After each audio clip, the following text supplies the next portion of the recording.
नमस्कार। आकाशवाणी से प्रस्तुत है समाचार प्रभात।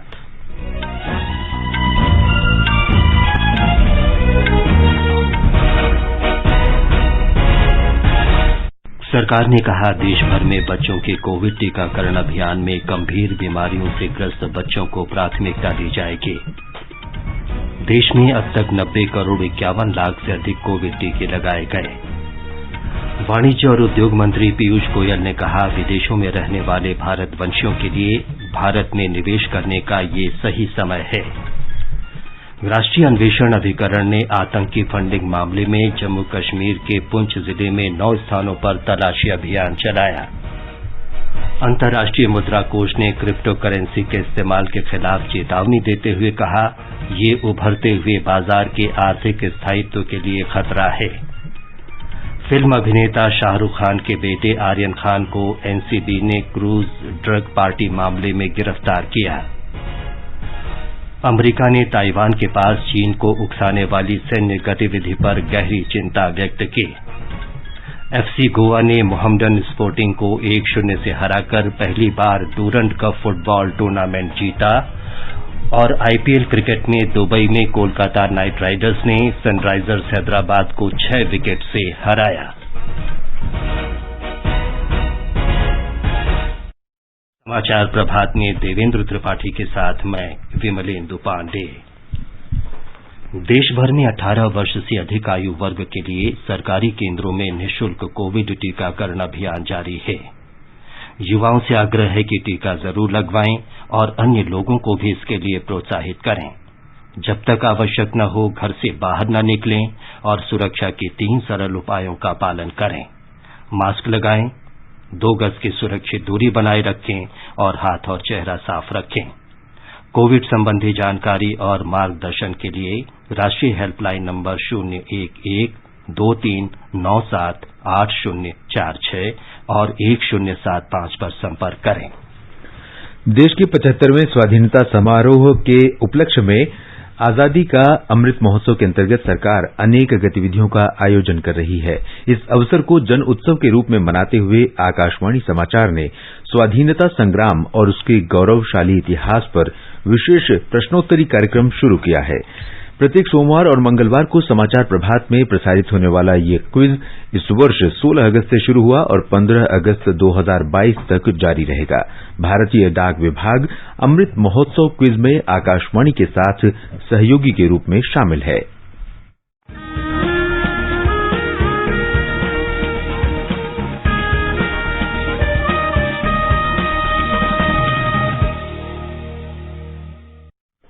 अमृत महोत्सव क्विज का 15वां प्रश्न है, किस प्रख्यात स्वतंत्रता सेनानी को सीमांत गांधी के नाम से जाना जाता है? प्रश्न एक बार फिर सुन लें, किस प्रख्यात स्वतंत्रता सेनानी को सीमांत गांधी के नाम से जाना जाता है? श्रोता अपने उत्तर व्हाट्सएप नंबर 8826546262 पर भेजें। नंबर एक बार फिर से सुन लें, 8826546262। श्रोता अपने उत्तर ईमेल आईडी amritmahotsav@prasarbharati.gov.in पर भी भेज सकते हैं। इसे फिर से सुन लें, amritmahotsav@prasarbharati.gov.in। एक भाग्यशाली प्रतिभागी को विजेता चुना जाएगा और कल के समाचार प्रभात में उनके नाम की घोषणा की जाएगी। विजेता को ई प्रमाण पत्र और सांकेतिक पुरस्कार दिया जाएगा। आकाशवाणी समाचार सुनते रहें और आजादी के अमृत महोत्सव में हमारे साथ शामिल रहें।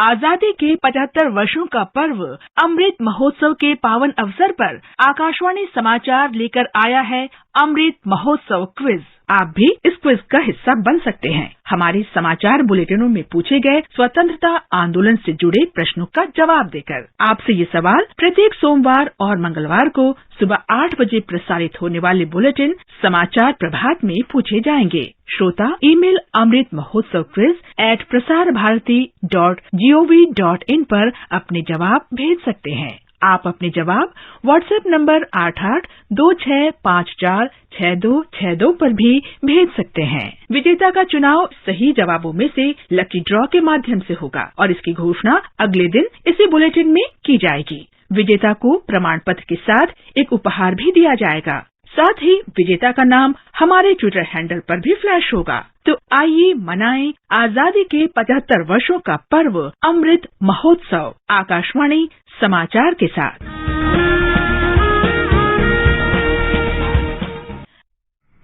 अब समाचार विस्तार से। केंद्र सरकार कोविड रोधी टीकाकरण अभियान में गंभीर बीमारियों से ग्रस्त बच्चों को प्राथमिकता देगी।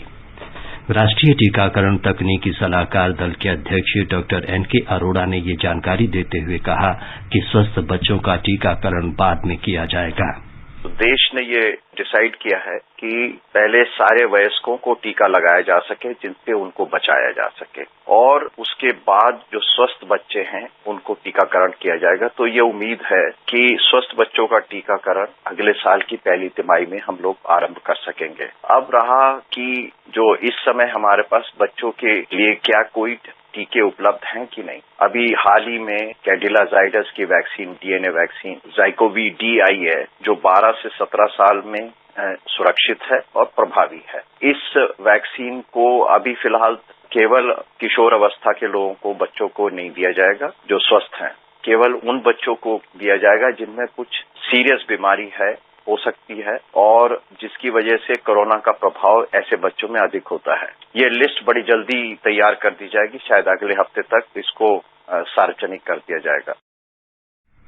12 से 18 वर्ष तक के बच्चों के टीकाकरण पर सरकार की योजना पर डॉक्टर अरोड़ा ने कहा कि उन बच्चों की पहचान की जा रही है जो गंभीर बीमारियों से ग्रस्त हैं और जिन्हें अस्पताल में उपचार की आवश्यकता है। भारत के औषधि नियंत्रक ने अगस्त में वयस्कों और 12 वर्ष से अधिक आयु के बच्चों को आपात स्थिति में जाइडस कैडिला की डीएनए वैक्सीन दिए जाने को मंजूरी दी थी।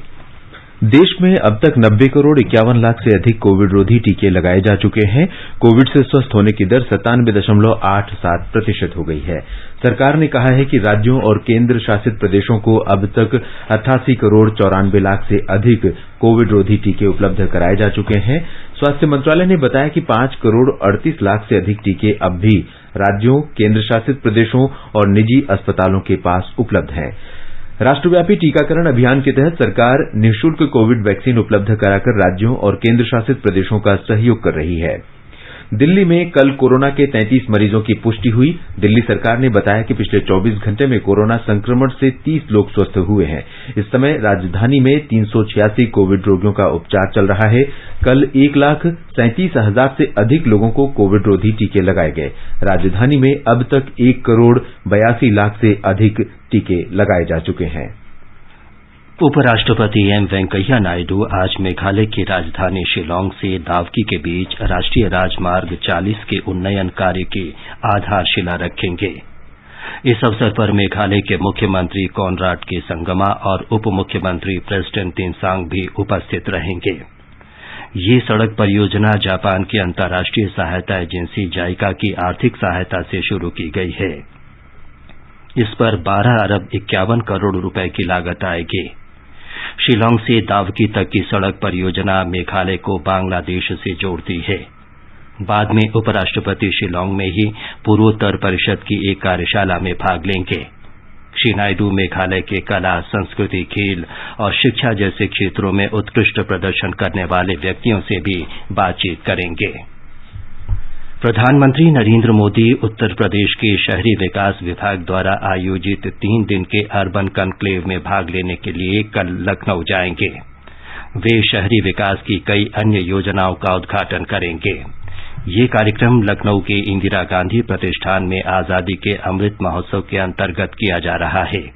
इस अवसर पर प्रधानमंत्री राज्य में अभी तक लागू की गई शहरी विकास योजनाओं के बारे में प्रदर्शनी का उद्घाटन भी करेंगे। केंद्रीय वाणिज्य और उद्योग मंत्री पीयूष गोयल ने प्रवासी और विदेशों में रहने वाले भारतवंशियों का आह्वान किया है कि वे भारत में बेहिचक निवेश करें। दुबई में कल एक समारोह में उन्होंने कहा कि भारत के विशाल प्रवासी समुदाय के लिए अपनी मातृभूमि में निवेश करने का ये सही अवसर है। श्री गोयल ने कहा कि भारत में विकास की अपार संभावनाएं हैं। उन्होंने कहा कि सरकार ने व्यापारिक माहौल बनाने के लिए कई कदम उठाए हैं। भारत केवल 5 वर्ष की अवधि में व्यापार सुगमता की रैंकिंग में 130 से 63वें स्थान पर पहुंच गया है। श्री गोयल ने कहा कि भारत और संयुक्त अरब अमारात अगले साल राजनयिक संबंधों की स्थापना की 50वीं वर्षगांठ मनाने जा रहे हैं। ये हमारे संबंधों को अगले स्तर पर ले जाने का बेहतर अवसर है। राष्ट्रीय अन्वेषण अभिकरण एनआईए ने नियंत्रण रेखा पार आतंकी फंडिंग मामले में जम्मू कश्मीर के पुंछ जिले में 9 स्थानों पर छापे मारे। नियंत्रण रेखा पार के रास्तों से कैलिफोर्निया बादाम के आयात के जरिए पाकिस्तान से भारत में बड़ी मात्रा में धन भेजा गया। एनआईए इसकी जांच कर रही है। एनआईए ने ये तलाशी अभियान जम्मू कश्मीर पुलिस, केंद्रीय रिजर्व पुलिस बल और भारत तिब्बत पुलिस बल की मदद से सीमा से लगे जिलों में संदिग्ध व्यापारियों के परिसरों में चलाया।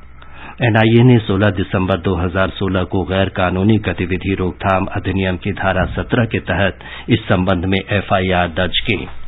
ये व्यापार वस्तु विनिमय प्रणाली पर आधारित था और तीसरे पक्ष के मूल सामान की अनुमति नहीं दी गई थी। तात्कालिक मामला सलामाबाद, उड़ी, जिला बारामूला और चकंदाबाग में स्थित सीमा पार नियंत्रण रेखा व्यापार सुविधा केंद्र के माध्यम से कैलिफोर्निया बादाम और अन्य वस्तुओं के आयात के जरिए पाकिस्तान से भारत में बड़े पैमाने पर आतंकी फंडिंग के हस्तांतरण से संबंधित है। अंतर्राष्ट्रीय मुद्रा कोष ने क्रिप्टो करेंसी के इस्तेमाल के खिलाफ चेतावनी देते हुए कहा है कि ये उभरते बाजारों के आर्थिक स्थायित्व के लिए खतरा है। अंतर्राष्ट्रीय मुद्रा कोष के अनुसार सीमित और अपर्याप्त निगरानी तथा सूचनाओं के अभाव के कारण क्रिप्टो करेंसी उपभोक्ता संरक्षण और वित्तीय स्थायित्व के लिए नई चुनौतियां प्रस्तुत कर रहे हैं। सितंबर में क्रिप्टो करेंसी के व्यापार का बाजार मूल्य $2 ट्रिलियन को पार कर गया था। अंतर्राष्ट्रीय मुद्रा कोष के विशेषज्ञों ने बताया कि क्रिप्टो करेंसी के कारण धन शोधन और आतंकी फंडिंग की संभावनाएं बढ़ गई हैं। अलग अलग देशों में क्रिप्टो करेंसी को लेकर अलग अलग कानूनों की वजह से जांच एजेंसियों के बीच समन्वय चुनौतीपूर्ण रहता है। रसायन और उर्वरक मंत्री मनसुख मांडविया आज वर्चुअल माध्यम से विशेष सप्ताह का उद्घाटन करेंगे। इसके तहत देश भर में विभिन्न गतिविधियों का आयोजन होगा। औषधि निर्माण विभाग आज से 10 अक्टूबर तक स्टोरी ऑफ फार्मा एट 75 भविष्य के अवसर विषय पर आधारित विभिन्न कार्यक्रमों का आयोजन करेगा। आगे बढ़ने से पहले एक नजर मुख्य समाचारों पर। सरकार ने कहा, देश भर में बच्चों के कोविड टीकाकरण अभियान में पहले से अन्य बीमारियों से ग्रसित बच्चों को प्राथमिकता दी जाएगी। देश में अब तक 90 करोड़ 51 लाख से अधिक कोविड टीके लगाए गए। वाणिज्य और उद्योग मंत्री पीयूष गोयल ने कहा, विदेशों में रहने वाले भारतवंशियों के लिए भारत में निवेश करने का ये सही समय। राष्ट्रीय अन्वेषण अभिकरण ने आतंकी फंडिंग मामले में जम्मू कश्मीर के पुंछ जिले में 9 स्थानों पर तलाशी अभियान चलाया। अंतर्राष्ट्रीय मुद्रा कोष ने क्रिप्टो करेंसी के इस्तेमाल के खिलाफ चेतावनी देते हुए कहा कि ये उभरते हुए बाजार के आर्थिक स्थायित्व के लिए खतरा है। अभिनेता शाहरुख खान के बेटे आर्यन खान को एनसीबी ने क्रूज ड्रग पार्टी मामले में गिरफ्तार किया। अमेरिका ने ताइवान के पास चीन को उकसाने वाली सैन्य गतिविधि पर गहरी चिंता व्यक्त की। एफसी गोवा ने मोहम्मदन स्पोर्टिंग को 1-0 से हराकर पहली बार डूरंड कप फुटबॉल टूर्नामेंट जीता और आईपीएल क्रिकेट में दुबई में कोलकाता नाइट राइडर्स ने सनराइजर्स हैदराबाद को 6 विकेट से हराया। स्वास्थ्य नियंत्रण ब्यूरो एनसीबी ने मुंबई में मादक पदार्थों के मामले में बॉलीवुड अभिनेता शाहरुख खान के बेटे आर्यन खान को गिरफ्तार किया है। स्थानीय अदालत ने आर्यन खान को रिमांड पर आज तक के लिए स्वास्थ्य नियंत्रण ब्यूरो को सौंपने का आदेश दिया। उसे आज न्यायिक हिरासत के लिए फिर से अदालत के समक्ष पेश किया जाएगा। एनसीबी ने शनिवार को मुंबई तट पर कार्डेलिया कंपनी के क्रूज पर चल रही ड्रग पार्टी पर छापा मारकर 10 अन्य लोगों को भी गिरफ्तार किया था। छापे के दौरान प्रतिबंधित मादक पदार्थ जब्त किए गए थे। उत्तर प्रदेश के मुख्यमंत्री योगी आदित्यनाथ ने लखीमपुर खीरी जिले के लोगों से अपील की है कि वे शांति बनाए रखें, अपने घरों में रहें और अफवाहों पर ध्यान न दें। उन्होंने कल की घटना को दुर्भाग्यपूर्ण बताया और इस पर दुख व्यक्त किया। मुख्यमंत्री ने कहा कि इस घटना के लिए जिम्मेदार लोगों के खिलाफ कार्रवाई की जाएगी। लखीमपुर खीरी जिले में कल हिंसा की 2 अलग-अलग घटनाओं में 8 लोग मारे गए। राज्य के गृहमंत्री अजय मिश्रा ने हिंसा के लिए समाज विरोधी तत्वों को जिम्मेदार बताया है। उन्होंने कहा कि यह एक षड्यंत्र था। प्रशासन ने हमारा रूट डाइवर्ट कर दिया। हम लोग दूसरी तरफ जाने से हमको कार्यक्रम स्थल की तरफ वो लेकर के गए। उसी दौरान हमारे जो कार्यकर्ता, भारतीय जनता पार्टी के कार्यकर्ता, मेरी गाड़ी में मेरे ड्राइवर के साथ कुछ और भी गाड़ियां थी, वो लेकर के रिसीव करने जा रहे थे। तो ऐसी जब उनको जानकारी हुई कि डाइवर्जन हो गया है, तो वो उस रूट की तरफ बढ़े। उसी दौरान किसानों के बीच में छुपे हुए कुछ उपद्रवी बोले, उनके गाड़ियों पर पथराव किया, गाड़ियों पर लाठी डंडे से वार करने शुरू किए, जिससे गाड़ियों में बैठे हुए लोग हड़बड़ा गए, हमारे कार्यकर्ता हड़बड़ा गए और उनको फिर खींच करके उन लोगों ने लाठी डंडों और तलवारों से मारा पीटा है, जिसके वीडियो भी हमारे पास है। और जिस तरह से ये घटना हुई उसके बाद उन्होंने ये भी चिल्ला कर कहा कि गाड़ी को नीचे धक्का दो, गाड़ियों को नीचे खाई में सड़क से उन्होंने धकेला है, उसका भी वीडियो है। उसके बाद उन्होंने गाड़ियों में आग लगाई, गाड़ियों की तोड़फोड़ की और इस तरह की घटनाओं को अंजाम दिया है। इस बीच समूचे जिले में धारा 144 लगा दी गई है और इंटरनेट सेवाएं स्थगित कर दी गई हैं। कानून व्यवस्था बनाए रखने के लिए भारी पुलिस बल तैनात किया गया है। अमेरिका ने ताइवान के नजदीक चीन की उकसाने वाली सैन्य गतिविधि पर गहरी चिंता व्यक्त की है। अमेरिकी विदेश विभाग ने एक बयान में कहा है कि चीन की कार्रवाई अस्थिर करने वाली है और क्षेत्रीय शांति और स्थायित्व के लिए खतरा है। अमेरिका ने चीन से आग्रह किया है कि वो ताइवान के खिलाफ अपने सैन्य, राजनयिक और आर्थिक दबाव पर रोक लगाए। विदेश विभाग ने कहा है कि वो ताइवान के साथ हुए विभिन्न समझौतों के तहत उसकी सहायता करना जारी रखेगा। शनिवार को चीन के कुल 39 सैन्य जेट विमानों ने ताइवान के वायु रक्षा क्षेत्र में उड़ान भरी थी। पीपल्स रिपब्लिक ऑफ चाइना की स्थापना की 72वीं वर्षगांठ के अवसर पर ये चीन की अब तक की सबसे बड़ी घुसपैठ थी। गोवा फुटबॉल क्लब ने पहली बार डूरंड कप फुटबॉल टूर्नामेंट जीत लिया है। कोलकाता में कल फाइनल में गोवा ने अतिरिक्त समय में मोहम्मडन स्पोर्टिंग को 1-0 से हराया। विजेता टीम के लिए कप्तान एडुआर्डो बेडिया ने 105वें मिनट में गोल दागा। आईपीएल क्रिकेट में कल दुबई में कोलकाता नाइट राइडर्स ने सनराइजर्स हैदराबाद को 6 विकेट से हरा दिया। हैदराबाद ने पहले बल्लेबाजी करते हुए 8 विकेट पर 115 रन बनाए। जवाब में कोलकाता ने 19 ओवर और 4 गेंद में 4 विकेट के नुकसान पर जीत के लक्ष्य को हासिल कर लिया। इससे पहले शारजाह में रॉयल चैलेंजर्स बेंगलोर ने पंजाब किंग्स को 6 रन से हराकर प्ले ऑफ में जगह बना ली है। आज शाम 7:30 बजे दुबई में चेन्नई सुपर किंग्स का सामना दिल्ली कैपिटल से होगा। आकाशवाणी समाचार की विशेष प्रस्तुति धरोहर में स्वतंत्रता आंदोलन के उन भाषणों, नारों और कविताओं से नई पीढ़ी को परिचित कराया जाता है जिन्होंने आजादी के दीवानों में उत्साह का संचार किया था। धरोहर आज शाम 4:45 बजे परिक्रमा कार्यक्रम में प्रसारित किया जाएगा।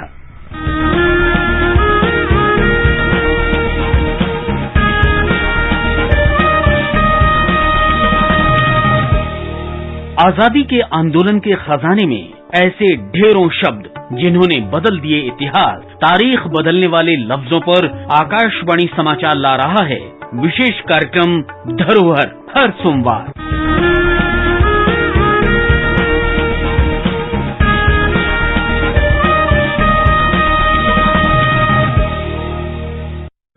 आजादी के अमृत महोत्सव के अंतर्गत आइए अब सुनते हैं आकाशवाणी की विशेष प्रस्तुति आजादी का सफर।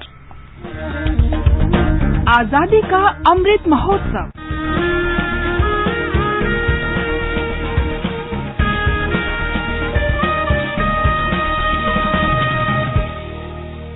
आजादी का सफर आकाशवाणी के साथ एक राष्ट्र का जन्म।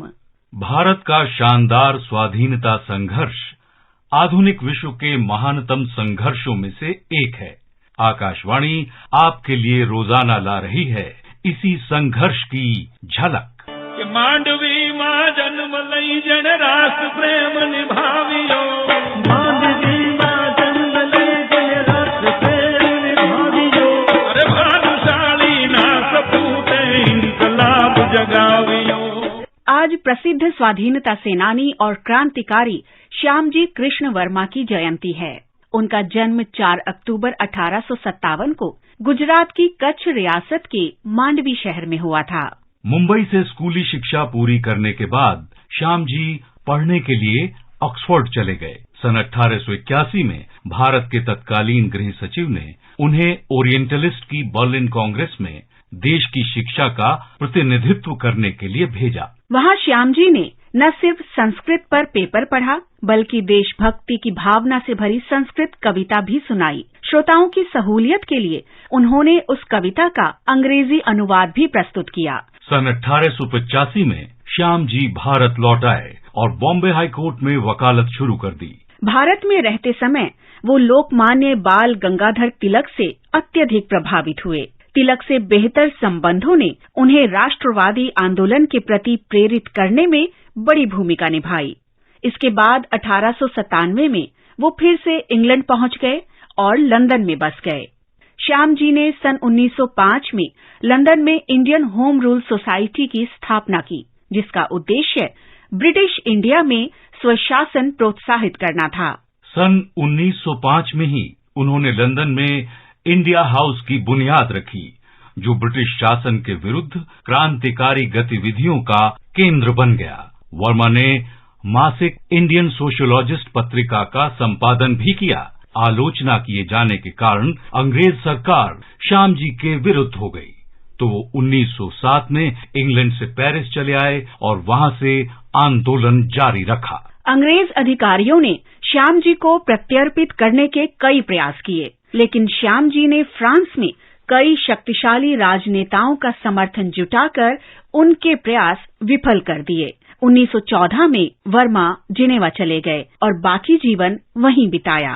30 मार्च 1930 को श्याम जी कृष्ण वर्मा का निधन हो गया। उनकी अंतिम इच्छा थी कि उनकी अस्थियां स्वतंत्रता के बाद मातृभूमि ले जाई जाएं। अगस्त 2003 में गुजरात के तत्कालीन मुख्यमंत्री नरेंद्र मोदी जब स्विट्जरलैंड गए, तो वो भारत के इस क्रांतिकारी की अस्थियां साथ लेकर आए। अस्थि मारा हिंद मां पंजाब जे आस छे, हे अस्थि मारा हिंद मां पंजाब जे आस छे। गुजरात ना राष्ट्र भक्तों नो अमर इतिहास छे, वो अमर इतिहास। आज स्वतंत्रता सेनानी सुब्रमण्यम शिवा की भी जयंती है। उनका जन्म 4 अक्टूबर 1884 को मदुरै में हुआ था। अंग्रेजी राज के दौरान उन पर राजद्रोह का आरोप लगाकर उन्हें जेल में डाल दिया गया था। राजद्रोह के आरोप में जेल भेजे जाने वाले वे मद्रास के पहले व्यक्ति थे। शिवा तिलक युग के महानतम राष्ट्रवादियों में से एक रहे। उन्होंने धर्म परिपालना समाज की स्थापना की और अनेक युवाओं को स्वाधीनता आंदोलन में भाग लेने के लिए प्रेरित किया। इसके कारण उन्हें अंग्रेजों ने 1908 में 6 साल की जेल की सजा दी। मासिक पत्रिका ज्ञान भानु के माध्यम से शिवा ने जेल से भी स्वतंत्रता संघर्ष जारी रखा। 23 जुलाई 1925 को शिवा ने इस संसार को अलविदा कह दिया। आज ही स्वाधीनता सेनानी और क्रांतिकारी तिरुप्पुर कुमरन की भी जयंती है। उनका जन्म 4 अक्टूबर सन 1904 को चेन्नीमलई में हुआ था। महात्मा गांधी के विचारों से प्रभावित होकर वो भी आजादी के लिए हो रहे प्रदर्शनों में भाग लेने लगे। इसके साथ ही कुमरन स्वतंत्रता आंदोलन में सक्रिय हो गए और शीघ्र ही उन्होंने देशबंधु यूथ एसोसिएशन की शुरुआत की, जिसमें तमिलनाडु और आसपास के वो नौजवान शामिल होते गए जिनमें आजादी के लिए कुछ कर गुजरने का जज्बा था। 1932 में बंबई में एक प्रदर्शन के दौरान जब गांधी जी को गिरफ्तार किया गया, तो इसके विरोध में दंगे भड़क उठे। बापू की गिरफ्तारी के विरुद्ध देश भर में विरोध प्रदर्शन शुरू हो गए। उस दौरान लोग सम्मान और विद्रोह के प्रतीक स्वरूप तिरंगा ध्वज लेकर चलते थे। तब उस झंडे पर पाबंदी लगी हुई थी। और ऐसे ही एक प्रदर्शन के दौरान ब्रिटिश पुलिस ने लाठी चार्ज कर दिया, लेकिन कुमरन डटे रहे। पुलिस ने कुमरन से धक्का मुक्की की, जिसमें वो जमीन पर गिर पड़े, लेकिन उन्होंने झंडा जमीन पर गिरने नहीं दिया। गंभीर चोट के कारण 27 वर्ष का ये युवा स्वाधीनता सेनानी 11 जनवरी 1932 को हमसे बिछुड़ गया। आजादी का सफर आकाशवाणी के साथ की इस कड़ी में आज इतना ही। कल फिर मिलेंगे एक नई कड़ी के साथ।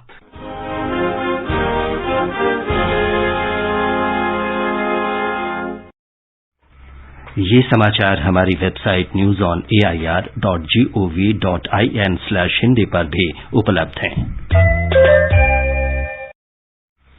देवेंद्र, बताएं कि आज के समाचार पत्रों में क्या विशेष है। जी विमलेंदु, उत्तर प्रदेश में लखीमपुर खीरी में उपद्रव और ड्रग पार्टी के मामले में बॉलीवुड अभिनेता के बेटे आर्यन खान की गिरफ्तारी अखबारों की बड़ी खबर है।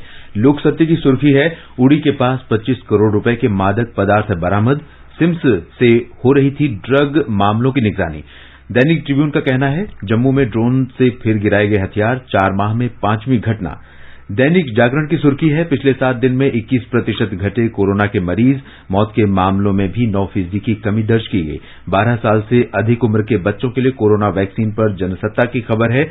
जायडस कैडिला ने की 1900 रुपए में टीके की पेशकश, सरकार कर रही है कीमत को लेकर बातचीत, इस सप्ताह निर्णय होने की संभावना। उधर दैनिक ट्रिब्यून कहता है, तमिलनाडु में कोरोना से मरने वाले लोगों में 90% लोगों ने नहीं लगवाया था एक भी टीका। अमर उजाला ने नोएडा के सुपरटेक एमराल्ड मामले में उत्तर प्रदेश शासन की कार्रवाई पर सुर्खी दी है। सुपरटेक घोटाले में 26 अफसर दोषी, 20 सेवानिवृत्त, 3 सस्पेंड। शासन ने दर्ज कराई रिपोर्ट, रिटायर्ड अफसरों पर भी होगी कार्रवाई। हरिभूमि की अहम खबर है, ओंकारेश्वर में 50 से ज्यादा महिलाएं चरखे से बना रही धागा। फिनलैंड, ऑस्ट्रेलिया, अमेरिका और ब्रिटेन समेत 5 देशों में हो रहा है इसका निर्यात। हर महिला चरखा चलाकर रोजाना कमा रही है 200 रुपए। बुलेटिन समाप्त होने से पहले अमृत महोत्सव क्विज का आज का प्रश्न फिर सुन लीजिए। सीमांत गांधी के नाम से प्रख्यात स्वतंत्रता सेनानी का नाम बताइए। आप अपने उत्तर व्हाट्सएप नंबर 8826546262 पर या ईमेल amritmahotsav@prasarbharati.gov.in पर भेज सकते हैं। अंत में मुख्य समाचार एक बार फिर। सरकार ने कहा, देश भर में बच्चों के कोविड टीकाकरण अभियान में गंभीर बीमारियों से ग्रस्त बच्चों को प्राथमिकता दी जाएगी। देश में अब तक 90 करोड़ 51 लाख से अधिक कोविड टीके लगाए गए। वाणिज्य और उद्योग मंत्री पीयूष गोयल ने कहा, विदेशों में रहने वाले भारतवंशियों के लिए भारत में निवेश करने का ये सही समय है। राष्ट्रीय अन्वेषण अभिकरण ने आतंकी फंडिंग मामले में जम्मू कश्मीर के पुंछ जिले में 9 स्थानों पर तलाशी अभियान चलाया। अंतर्राष्ट्रीय मुद्रा कोष ने क्रिप्टो करेंसी के इस्तेमाल के खिलाफ चेतावनी देते हुए कहा कि ये उभरते हुए बाजार के आर्थिक स्थायित्व के लिए खतरा है। फिल्म अभिनेता शाहरुख खान के बेटे आर्यन खान को एनसीबी ने क्रूज ड्रग पार्टी मामले में गिरफ्तार किया। अमेरिका ने ताइवान के पास चीन की उकसाने वाली सैन्य गतिविधि पर गहरी चिंता व्यक्त की। एफसी गोवा ने मोहम्मडन स्पोर्टिंग को 1-0 से हराकर पहली बार डूरंड कप फुटबॉल टूर्नामेंट जीता। और आईपीएल क्रिकेट में दुबई में कोलकाता नाइट राइडर्स ने सनराइजर्स हैदराबाद को 6 विकेट से हराया। इसके साथ ही समाचार प्रभात का ये अंक समाप्त हुआ। नमस्कार।